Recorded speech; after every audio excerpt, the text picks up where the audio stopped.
Kita ke sorotan lain, saudara, kasus balita terinfeksi cacing kembali terjadi, kali ini di Bengkulu. Kakak beradik harus dirawat intensif akibat cacingan. Pemerintah daerah berjanji akan memperbaiki sanitasi di lingkungan rumah kedua anak. Ya, untuk ini ngirim sama dokter anak. Seorang anak balita berusia 1 tahun terbaring lemah di Rumah Sakit Umum Daerah Tais Seluma, Bengkulu. Ia dibawa orang tuanya setelah mengalami demam disertai batuk yang tak kunjung sembuh selama 4 hari. Warga desa Sungai Petai, Kecamatan Talo Kecil, Kabupaten Seluma, Bengkulu itu mengeluarkan cacing gelang dari mulut dan hidungnya.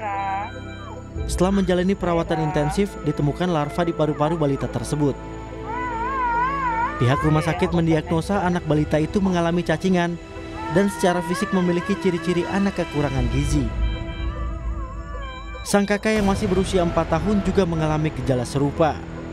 Kondisi lingkungan tempat tinggal diduga ikut punya andil terhadap kesehatan dua balita tersebut. Kalau ditanyakan batuknya keluhan itu cuma 4 hari. Kok batuk 4 hari langsung selesai. Jadi disarankan untuk di ronsen.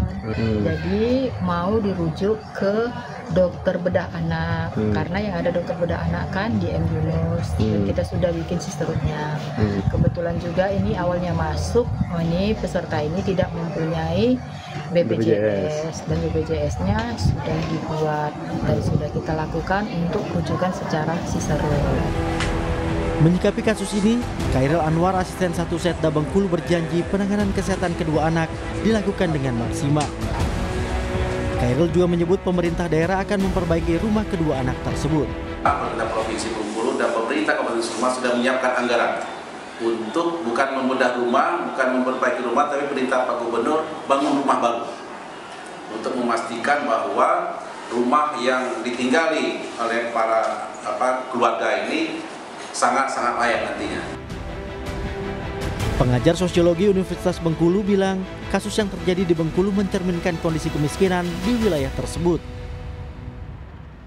Kami kutip dari kompas.com, Retno Wayuning Tias, pengajar sosiologi Universitas Bengkulu, menyatakan, "Saya menganalisis bahwa nyaris tidak ada program pengentas kemiskinan yang konsisten menyentuh akar persoalan. Misalnya pemerataan sumber daya. Program bantuan kemiskinan seringkali hanya mengobati wajah kemiskinan di permukaan." Kasus cacingan pada anak hingga berujung kematian sebelumnya terjadi di Sukabumi, Jawa Barat. Raya, balita 4 tahun, meninggal akibat cacingan dan tertular TBC dari sang ayah. Dua kasus ini harusnya menjadi alarm bagi pemerintah untuk segera bertindak. Tenaga kesehatan harus lebih aktif melakukan pendampingan kepada masyarakat, dan pemerintah mulai membenahi data masyarakat miskin agar program bantuan sosial betul-betul tepat sasaran. Tim Liputan Kompas TV. Iya, soal apakah ada deteksi dini sebelumnya di kasus balita yang terkena cacingan di Bengkulu? Untuk membahasnya, kita sudah bersama dengan Wakil Ketua DPRD Bengkulu, Tengku Zulkarnain. Selamat malam, Pak Tengku. Selamat malam, Mas Ibrahim. Ini menjadi sorotan, Pak Tengku, 2 balita. Ini sebelumnya apakah ada deteksi dini tidak, Pak? Mulai dari pemerintahan di tingkat RT RW bahkan hingga ke Pemkot misalkan, Pak Tengku. Ya, kasus ini kan terjadi di Kabupaten Seluma, ya. Kabupaten Seluma itu tepatnya di Desa Sungai Petai, Kecamatan Talo Kecil. Itu memang pelosok, ya, cukup pelosok. Nah, pihak provinsi tentu kami di DPRD Kota itu memang baru beberapa waktu yang lalu menetapkan RPJMD yang salah satu menjadi program prioritas itu adalah persoalan kesehatan. Nah, hal ini kan biasanya ditangani di tingkat kabupaten, gitu kan. Kalau kemudian itu tidak mampu, maka itu ditangani oleh tingkat provinsi, ya kan. Tapi begitu mendengar kabar tersebut, itu langsung kemudian gubernur turun tangan, ya. Gubernur turun tangan, kemudian membawa anak itu agar rujuk ke rumah sakit provinsi, kemudian langsung beliau perintahkan pada saat itu ditangani dengan segera, dengan maksimal. Bahkan kemudian ada tim yang beliau perintahkan untuk ke kediaman keluarga tersebut langsung saat itu juga karena saya juga kemudian ikut serta di sana, beliau perintahkan juga gunakan anggaran yang tersedia untuk membangun rumah yang layak huni. Mm.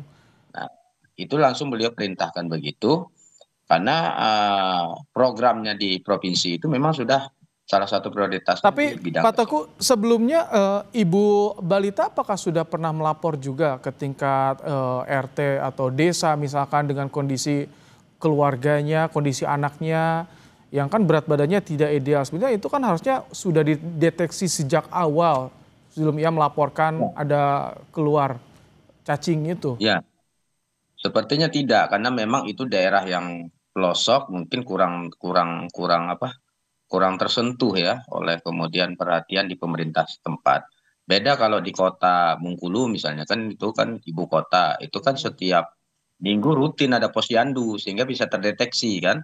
Tapi kalau di desa-desa ini yang sering kemudian terabaikan oleh pemerintah setempat terkait kemudian pelayanan-pelayanan kesehatan itu. Jadi Nah, karena kedepannya itu akan Pak. disisir tuh Pak Teguh. Jadi ketika melihat kasus ini artinya di daerah-daerah pelosok akan mulai disisir, digencarkan kembali posyandu untuk memantau perkembangan gizi anak-anak di sana? Betul. Jadi ya setelah mendengar kasus tersebut dan penindakan dengan cepat sekali oleh gubernur saat itu, kemudian saya juga berkomunikasi dengan beliau agar kemudian Pak Gubernur kemudian menerbitkan semacam instruksi gubernur atau surat edaran gubernur kepada seluruh kepala daerah tingkat 2 agar kemudian melakukan semacam monitoring terkait hal-hal yang tersebut ya. Jadi Oke. bukan hanya persoalan cacingan, tapi banyak hal persoalan kesehatan yang lainnya yang kemudian harus kemudian dimonitoring dengan ketat oleh Tapi ini kan pemerintah. walaupun pelosok tentu mereka juga punya hak untuk dimonitor bagaimana perkembangan kesehatannya. Kendalanya apa sih? Laporan dari Pemkab ataupun juga pemerintah di kecamatannya, Pak Tengku, kendalanya apa? Sehingga memang sulit sekali untuk bisa memantau daerah-daerah di pelosok. Ya, jadi kendala harus kita akui bahwa infrastruktur yang pertama, kadang-kadang untuk masuk ke pelosok tersebut itu memerlukan perjuangan yang luar biasa ya. Karena infrastruktur jalannya memang rusak, bahkan kadang-kadang tidak ada. Jadi hanya jalan setapak, kadang-kadang jalannya lumpur dan sebagainya. Kemudian yang kedua adalah fasilitas kesehatan itu sendiri. Jarak antara dusun itu ke pusat kesehatan, apakah itu puskesmas, bahkan rumah sakit itu juga jauh dan harus ditempuh kemudian